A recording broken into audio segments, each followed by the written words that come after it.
Bine v-am găsit!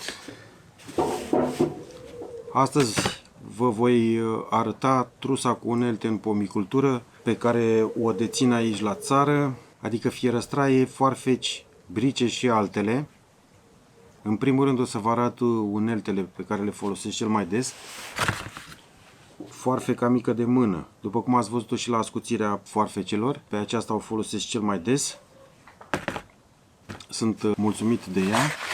După care urmează o altă foarfecă de forță, Gardena, pe care ați văzut-o și pe aceasta când am ascuțit. Vreau să le mulțumesc celor care mi-au recomandat Loctite, adică pasta de blocare a șurubului. Și mă refer aici la Dragoș Cătălin Trică și Andrei Petrescu.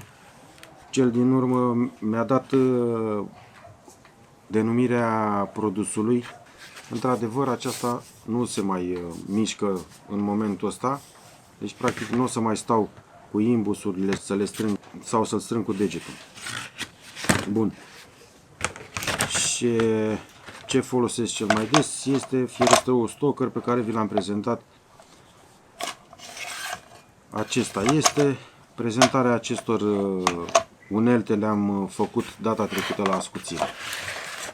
Ca să pot să folosesc aceste unelte, trebuie să acest buzunar cu curea. În timp ce eu sunt în livadă, am fierăstrăul care este în teacă și foarfeca mare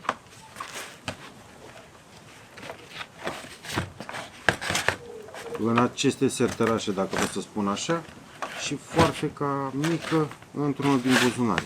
În buzunarul mic am benzi de altoit și de obicei mai țin și un cosor. De obicei spun pentru că îl am probabil în rucsac în momentul ăsta.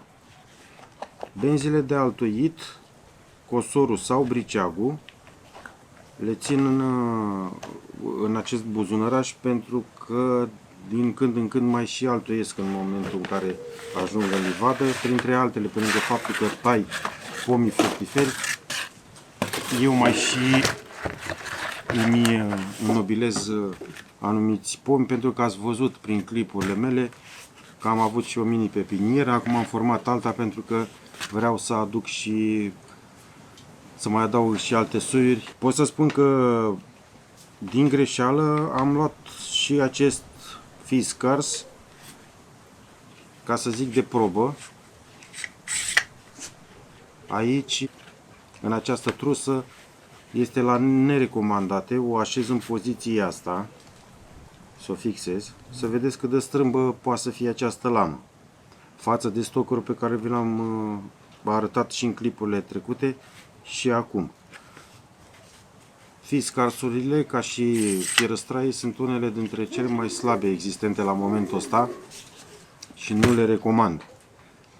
Nu le recomand pentru că nu sunt ok în lamă. Dacă tai lemn verde, sunt ok. Dacă apuci să tai și lemnul uscat, că e nevoie într-o livadă să faci treaba asta, să îndepărtezi anumite ramuri, le tai, dar nu sunt de durată.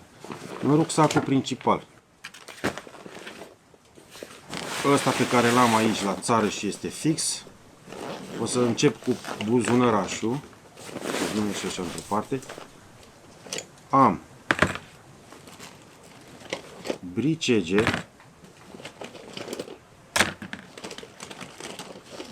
o să le scot pe toate, de diferite tipuri, diferite mărci, diferite calități. Am încercat să le iau pe toate, să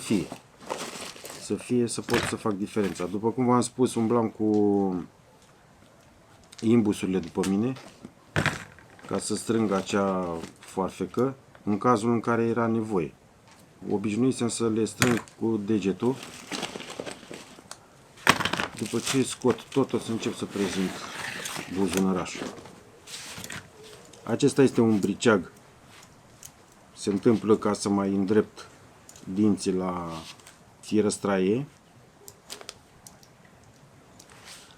la cel de la Fiskars mai mult, că la Stoker n-am avut niciodată probleme. După cum v-am spus, bricegele,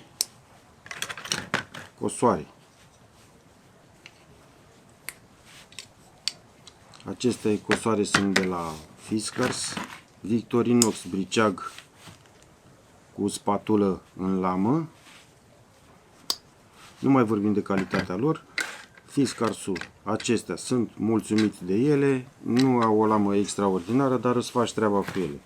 Victorinox, nu există termen de comparație la momentul ăsta. Este, din punctul meu de vedere, numărul 1. Dar pe lângă acestea am ruseștile, mai multe tipuri, iar acesta este din Spania, dar tind să cred că tot materialul rusesc e aici. Mi-am făcut treaba și cu acestea. Pe bricegele astea cu lame înguste și scurte le folosesc la altoiri pe portaltoi mic și subțire, cât acest pix. Ați văzut data trecută pila de la Belota cu cap Vidia și tot acolo vă spuneam că există și altă pilă de la Felco. Acesta este cu un strat diamantat pe deasupra. Se ascute ceva mai greu, nu pot să spun, dar de durată o să vă explic pe această foarfecă cam cum ar trebui să procedați la ascuțirea lamelor cu această pilă. Cu aceasta ați văzut în clipul trecut, puteți să îl vizionați încă o dată, cei care n-au făcut-o și care nu s-au abonat. Și apropo de chestia asta, dacă vă place acest clip, lăsați un like, eventual un comentariu, că îmi place să interacționez cu voi, să vă abonați, să apăsați clopoțelul pentru notificări și ne vedem și în comentarii. Odată cu discuțiile pot să îmi fac idei pentru viitoarele clipuri mai mult de aici, astfel încât ca fiecare începător să poată să învețe baza de amator. Cum se ascute această foarfecă cu această pilă, la fel ca și Belota, doar că la Belota durează ceva mai mult, trebuie să facem mai multe mișcări pe unghiul cu care a venit ea ascuțit. Într-adevăr, aceasta este de finețe, pentru că nu rupe din material față de Belota, dar cu Belota m-am obișnuit pentru că știu de unde să trag. Cu Belota, dacă dai puțin pe lamă, observi unde sunt neregulile.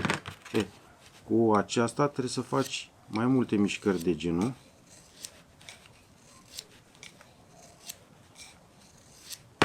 Și în momentul în care ai o unealtă foarfecă de calitate, nu prea ai cum să faci probleme.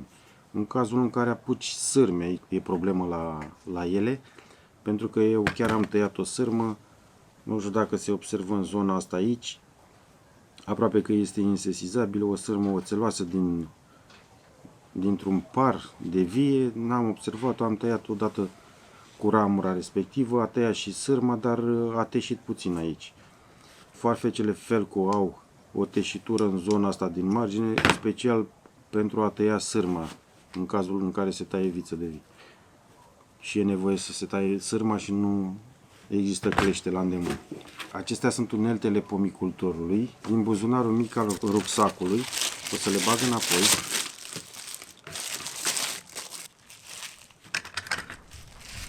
Aceasta este o pensetă, o folosesc din când în când, în cazul în care am vreo șeibuță micuță de agățat. Este aici. Asta este doar ca să fie, nu o folosesc foarte des. Apropo de aceste lame, le finisez, le ascut, le finisez pe păslă până în momentul în care bărbierește părul după mână. Și în general încerc să-l tai pe ăsta foarte subțire.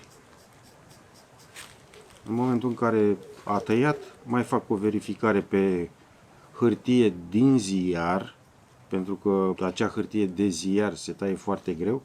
Pe coală orice cuțit aproape că taie perfect.